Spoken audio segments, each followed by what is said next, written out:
નમસ્કાર, મારું નામ ડોક્ટર રત્ના છે. હું બાળરોગ નિષ્ણાત છું. હું વડનગર જીએમઈઆરએસ ખાતે અહીંયા કાર્યરત છું. આજે આપણે ચાંદીપુરા વાયરસ વિશે કંઈક સમજીએ. ચાંદીપુરા ડિઝીઝ શેનાથી થાય છે? એક ચાંદીપુરા વાયરસથી થાય છે.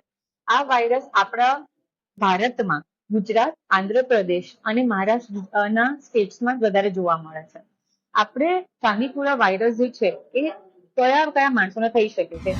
મોટામાં બી થઈ શકે છે, બાળકોમાં બી થઈ શકે છે. પણ આપણે આ જાણવું શું કામ જરૂરી છે? કારણ કે મોટામાં સાદા ફ્લૂના સિમ્ટમ્સ અને બહુ જ ઓછી બીમારી થાય છે, પણ બાળકોમાં જીવલેણ બીમારી થઈ શકે છે અને બહુ જ ઝડપથી ફેલાતી હોય છે. એટલે આપણે આની અવેરનેસની જરૂરિયાત છે. એક વાયરસ છે અને શેનાથી ફેલાય છે? એક સેન્ડ નામની માખીથી ફેલાય છે, જે મચ્છર કરતી ઓછી સાઇઝની છે અને એના વિશે આપણે પછી જાણીએ છીએ. હવે ચાંદીપુરા વાયરસ જે છે ઇન્ફેક્શન, એના સિમ્ટમ્સ શું છે?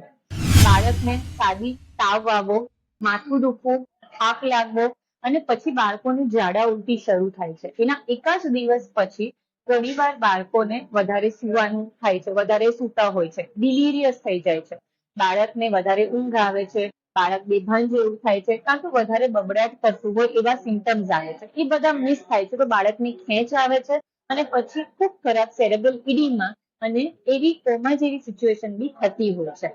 બાળકની ટ્રીટમેન્ટ માટે શું કરવું? જો સાદો રોગ હોય, સાદું શરદી ઉધરસ તાવ અથવા ઝાડા ઉલટી હોય તો સાદા એના સિમ્ટમેટિક ટ્રીટમેન્ટ જેમ કે પેરાસિટામોલ છે, હાઇડ્રેશનનું ધ્યાન રાખવામાં આવે છે.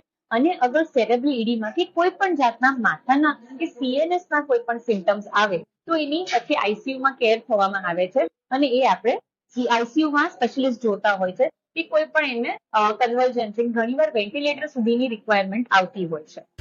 હવે આ પેશન્ટ્સમાં સેમ્પલ ક્યાં મોકલાય? અત્યારે સ્પેશિયલી પુણેમાં સીએસએફ સેમ્પલ જેમ કે પડખાનું પાણી ખેંચી એના રિપોર્ટ્સ મોકલાવવાના આવતા હોય છે અને પછી ચાંદીપુરા વાયરસ છે કે નહીં એ કન્ફર્મ થતો હોય છે.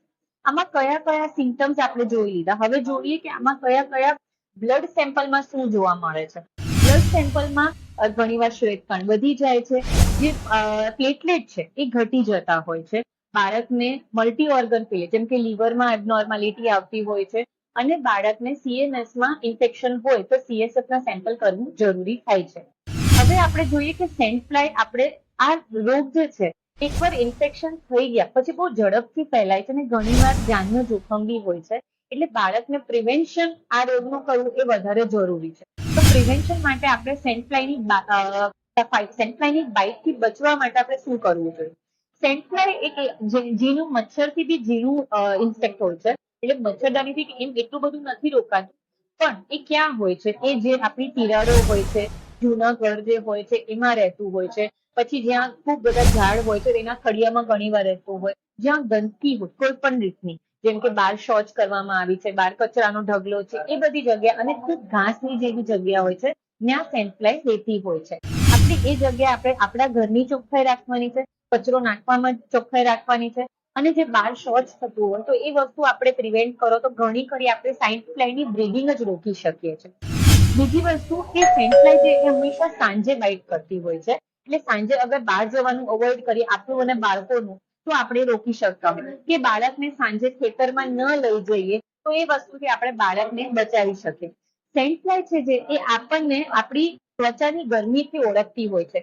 એટલે જો ખુલ્લા એકદમ ફૂલ તમે કપડાં પહેરાવો, ખુલ્લા કપડાં ના પહેરાવો અને ફૂલ સ્લીવ્સના કપડાં પહેરાવીએ, આપણે મોસ્કિટો રેપેલેન્ટ્સ લગાડીએ. મોસ્કિટો રેપેલેન્ટ જે છે જેમાં ડીપ હોય, NNN ડાઇઇથાઇલ કાર્બામાઇડ નામનું જે કેમિકલ હોય, તમે જોશો અગર તમારા રેપેલેન્ટ સ્પ્રેમાં, એવી અગર સ્પ્રે તમે લગાવો બાળકને, જે 2 મહિનાના બાળક મોટું, 2 મહિનાથી વધારે મોટા બાળકોમાં સેફલી યુઝ કરી શકાતું હોય છે હાથ પગમાં, તો આપણે આ તમારી સેન્ડ ફ્લાયના બાઇટથી બચી શકીએ છીએ.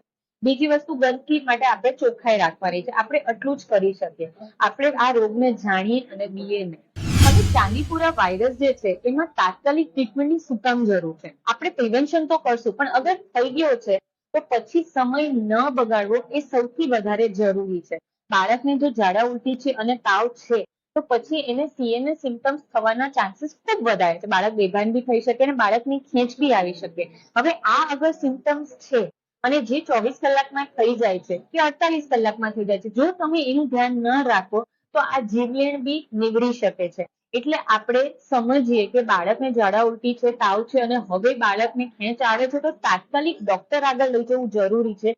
કે ભૂવા આગળ કે ક્યાંય બીજે જઈને આપણે સમય ન બગાડીએ, કારણ કે આ રોગમાં અગર સમય બગાડશું તો આપણને બાળક વધારે સિરિયસ થઈ શકે, અને જો તમે ટાઈમે પહોંચી જાઓ તો બાળકોને હજી ચાંદીપુરા વાયરસમાંથી બચાવી શકાય છે. એટલે આપણે આ રોગને સમજીએ, અને તમને ખબર છે કે ચાંદીપુરા જેવું લાગે છે, જરૂરી નથી કે બધા જ ચાંદીપુરા હોય, પણ અગર બાળકને ખેંચ છે, મગજનો તાવ હોય એવું લાગે છે, બાળક બેભાન જેવું થઈ ગયું છે, તો પછી આપણે નજર લાગી છે કે બાળકને ભૂવા આગળ લઈ જઈને એવી વસ્તુમાં વ્યર્થ સમય ન બગાડી એને સમયસર અગર ડોક્ટર આગળ તમે લઈ જાઓ તો બાળકને આ બધા રોગમાંથી બચાવી શકાય છે. એટલે જાગૃત બનો, સમયસર ટ્રીટમેન્ટ લો, તો આપણે આ વસ્તુમાંથી બચી શકીએ છીએ.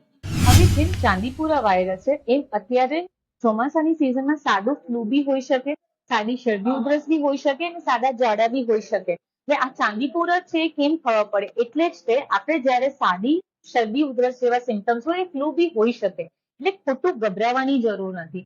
આપણે સમજીએ કે ક્યારે આપણે સસ્પેક્ટ કરશું ચાંદીપુરા વાયરસ, જ્યારે 3 થી 4 દિવસથી વધારે તાવ આવે, બાળકને ઝાડા ઉલટી થાય, બાળકને તમારી જે ભાન છે કે એ ઓછી થઈ જાય, બાળકને ખેંચ આવી કે કોમા જેવા સિમ્ટમ્સ હોય, ત્યારે અમે સસ્પેક્ટ કરતા હોય કે સાદી ખેંચ આવે ને બાળક જો કાંઈ બબડાટ કરતું હોય તાવ સાથે, ઝાડા ઉલટી સાથે, તો બી અમે ચાંદીપુરા વાયરસ સસ્પેક્ટ કરતા હોય છે. એની પછી બી પ્રોબેબલ કેસ અમે ક્યારે કહેશું કે જ્યારે અમે સાદા રિપોર્ટ્સ કરાવીએ, એમાં મલેરિયા, ડેન્ગ્યુ, ફ્લૂ જેવા જે કોમન રોગો છે એ નીકળી જાય છે, રિપોર્ટમાં નેગેટિવ આવે છે, તો અમે સસ્પેક્ટ કરતા હોય છે ચાંદીપુરા વાયરસ, અને તો પછી અમે પડખાનું પાણી લઈ એના રિપોર્ટ અમે સ્પેશિયલ જે NIV પુણે છે ત્યાં મોકલતા હોઈએ છીએ.